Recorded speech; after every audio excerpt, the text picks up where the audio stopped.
In Brooklyn, a Russian crime lord by the name of Dmitry Ivankov was confused by what appeared to be a spot on a piece of paper that had been left for him. To one of his comrades, it was oddly similar to the mark pirates left for people they planned to kill in the book Treasure Island. Apparently, nobody saw who dropped it off. When the barkeep opened up the shop, there was just an envelope with Dmitry's name on it lying in the middle of the room. Dmitry's comrade told him not to worry about it. Either this was a prank or someone was actually trying to kill him. Thanks to all the bad press they'd gotten from their botched drive-by shooting a week ago, it was possible that their enemies sensed weakness. But Dmitry wouldn't let himself be intimidated, no matter what group decided to target him. 2 weeks later, in Coney Island, Peter Parker vaulted over a railing as he thought about his horrible luck. His roommate was currently in jail, he was still recovering from a few bullet wounds, his best friend's girlfriend was a cross-dressing Green Goblin wannabe called Menace, and now the trains were delayed too. Peter rushed towards the Feast Community Center Aunt May had been reassigned to. An excuse to be in Coney Island was exactly what he'd been looking forward to all week. But when he found a group of sketchy figures around his poor old aunt, Peter demanded to know what was going on. Aunt May held onto Peter as she urged him to help escort Dmitry and his gangsters out of the building. But according to the criminal, that wouldn't be necessary. If she didn't want his help, he had no problem leaving. As he left, Aunt May explained that Dmitry wanted to use Feast as a way to show his humanitarian side by giving out free televisions to the poor for Christmas and turkeys at Thanksgiving. Making their way outside, she heckled the group by saying that this was just an attempt to cover up their human trafficking and mafia-like activities, but she refused to allow it. Thankfully, Dmitry didn't take much offense to her words since she reminded him of his grandmother. Peter wondered if the cops were any help, but Aunt May made it clear that none of them were brave enough to stand up to the mob. And it's not like she had any strong evidence of their wrongdoing to point to. With this, Peter assured his aunt that she would keep the faith, fully intending to find some evidence himself. Over in Red Hook, Dmitry was boarding a ship for a personal meeting. Apparently, the dealer refused to talk to anyone of lesser rank and was a stickler for the chain of command. Before they made their way inside, Dmitry warned his assistant that there was a fine line between a joke and an insult, referring to the letter he believed the man sent him. But when he noticed his subordinate's genuine confusion, he realized that it might have actually been a real threat from someone else. Once there, the lead arms dealer welcomed Dmitry and got straight to the point. He was a commander of the garrison on the Chechen border, a hotbed of guerrilla warfare, suicide attacks, and so on. Because of this, the Kremlin ensured that he received the most state-of-the-art weapons possible, and for the right price, he was willing to make sure a few of them went missing. After all, provincial troops were pretty unreliable. He then revealed what was called a lobster gun,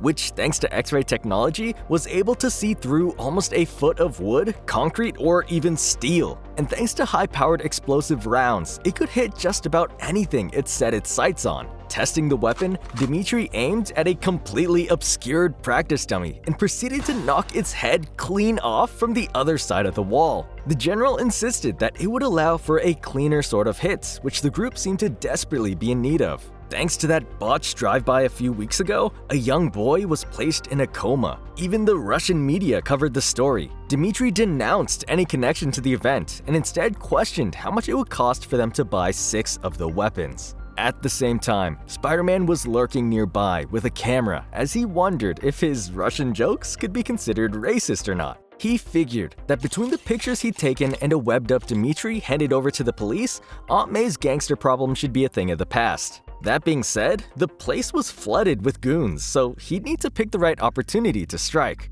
But just as he said that, something beat him to the punch. Completely confused, Spider-Man had no idea what he was looking at. A Spartan hand emerged from a portal behind one of the goons and stole his knife, then proceeded to stab the man directly in the chest with the same weapon. One was taken into a portal, while another was strangled from the next. And for some strange reason, Spider-Man's spider sense wasn't warning him at all. He needed to get involved before anyone else got killed. But as he did, the general was delighted, because thanks to the lobster gun, he spotted Spider-Man immediately and would be able to provide a live demonstration. But when the spot finally revealed himself, he snapped the general's neck before slipping away and knocking out another goon as Dmitry's subordinate ran away.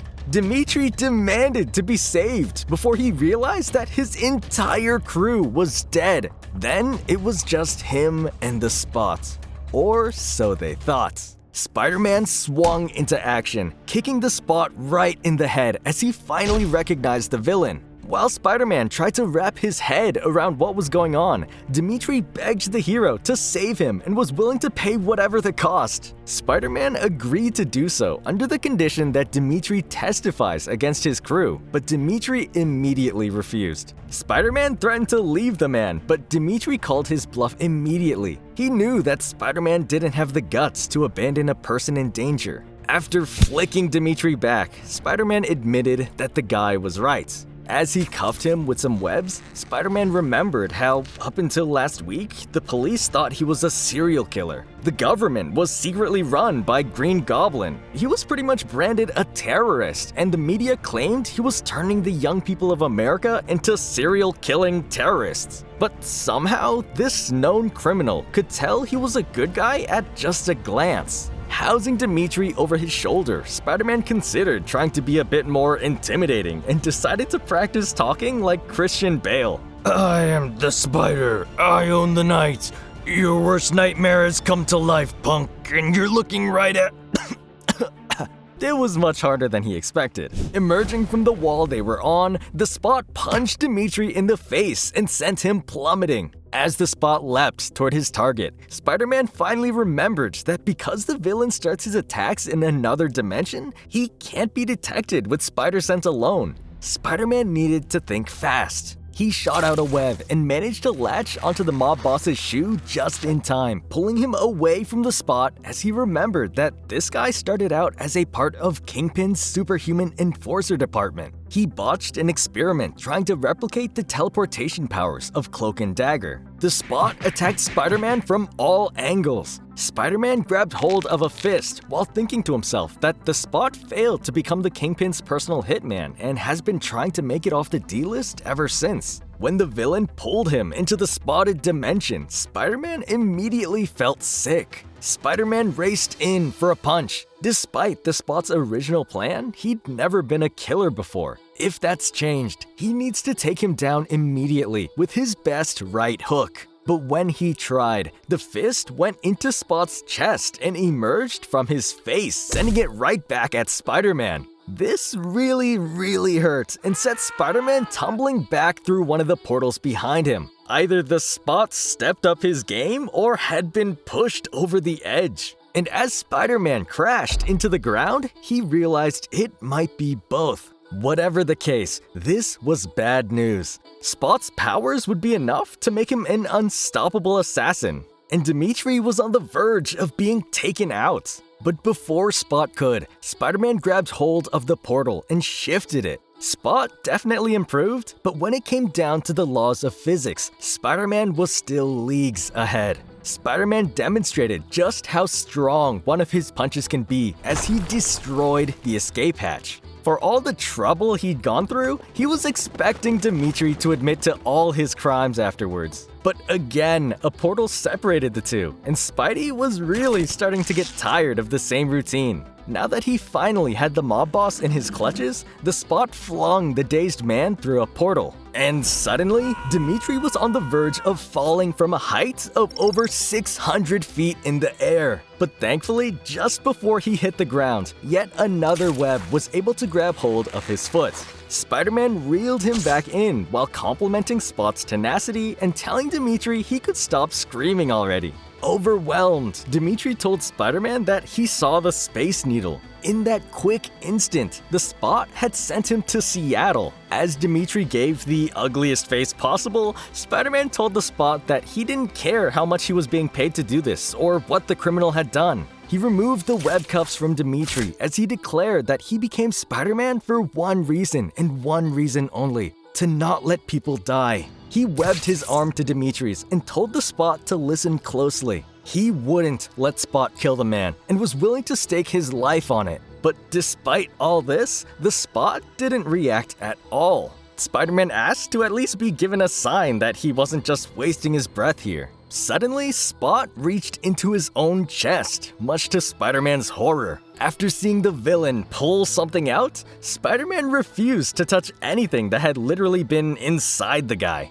But when he realized that the Spot wanted him to read something, he eventually agreed. It was a confession. After betraying his previous employer, MODOK, the Mandarin used his black light ring to envelop the man in his own spots, trapping him in his own anti-dimension. And because he hadn't gone in there on his own, he had no way of knowing which way would get him out. Sometimes he was able to project his image back into the world, and he even tried to contact his old cronies, but they couldn't see or hear him. Thanks to this, it didn't take long for him to go insane, or at least more insane than he already was. So eventually, he decided to concentrate on the only good thing he had in his life before his accident, his son. He honed in on that, and somehow, despite it feeling like 1,000 lifetimes, he finally made it home. But when he did, he found that his son had been cut down just for being at the wrong place at the wrong time by a murderous brute who didn't even give it a second thought. Because of this, he decided to spend every waking moment enacting the perfect method of revenge. Spider-Man looked at the paper for a while, not wanting to offend the guy, but he couldn't believe he was actually supposed to be able to read this spot-covered note. But when he looked around, the spot was already gone. When Spider-Man turned the larger package over, there was a name and address on it. Hearing the name, Dimitri recognized it to be the same kid that was accidentally shot. From there, Spider-Man removed the webbing that was keeping them together. Scared out of his wits, Dimitri was concerned about the Spot's escape and the possibility of him still being targeted. Spider-Man said that he'd get the guy eventually, but the mob boss was hardly satisfied. Dimitri's cowardly assistant was still hiding away when Spider-Man menacingly appeared before him. "I am the Spider. I own the night. Your worst nightmare has come to life, punk, and you'll only wake up if you agree to testify against your gang lord buddies." Terrified, the man agreed to do whatever Spider-Man said as long as he wasn't hurt. With the two men webbed up, Spider-Man was shocked that it actually worked as he cleared his throat again. Later at a hospital in Staten Island, there was a knock at the door. Dangling from a web was the package. The child's mother was shocked to see the book her ex-husband used to read to their son every night. It was Treasure Island, the exact copy he'd given his son before. Meanwhile, Dimitri had been admitted into a psychiatric ward after going insane thanks to his fear of the Spot coming to get him at any time. For more dimensional madness, check out the one where Miles Morales and Gwen got married and had kids.